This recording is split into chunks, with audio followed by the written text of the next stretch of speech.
ইরানের president Masoud পেজেশকিয়ানের অবস্থান পুরোপুরি নিশ্চিত হয়ে হামলা চালায় ইসরায়েল। ওই হামলায় প্রাণে বেঁচে গেলেও পায়ে আঘাত পেয়েছিলেন পেজেশকিয়ান। ইরানের আধা সরকারি গণমাধ্যম ফার্স নিউজ এজেন্সি জানায়, যে সময় এই হামলা চালানো হয় তখন দেশটির সুপ্রিম ন্যাশনাল সিকিউরিটি কাউন্সিলের বৈঠক চলছিল।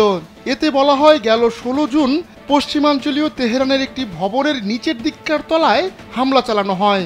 তখন সেখানে পেজেশকিয়ান সহ ইরানের পার্লামেন্টের স্পিকার মোহাম্মদ বাঘের গালিবাফ, বিচারিক প্রধান গোলাম হোসেন মোহসেনি এজেই ও অন্যান্য জ্যেষ্ঠ কর্মকর্তারা বৈঠক করছিলেন। হামলায় ভবনের বিদ্যুৎ বিচ্ছিন্ন হয়ে যায়, তবে উপস্থিত কর্মকর্তারা জরুরি নির্গমন দিয়ে বেরিয়ে যান। এর আগে গেল সপ্তাহে পেজেশকিয়ান অভিযোগ করেন ইসরায়েল তাকে হত্যার চেষ্টা করছে, তবে সে যাত্রায় বেঁচে যাওয়ার কথাও জানান তিনি। এখন দেরি করে হলেও পেজেশকিয়ানের বেঁচে যাওয়া নিয়ে প্রতিবেদন প্রকাশ করেছে টাইমস অফ ইসরায়েল।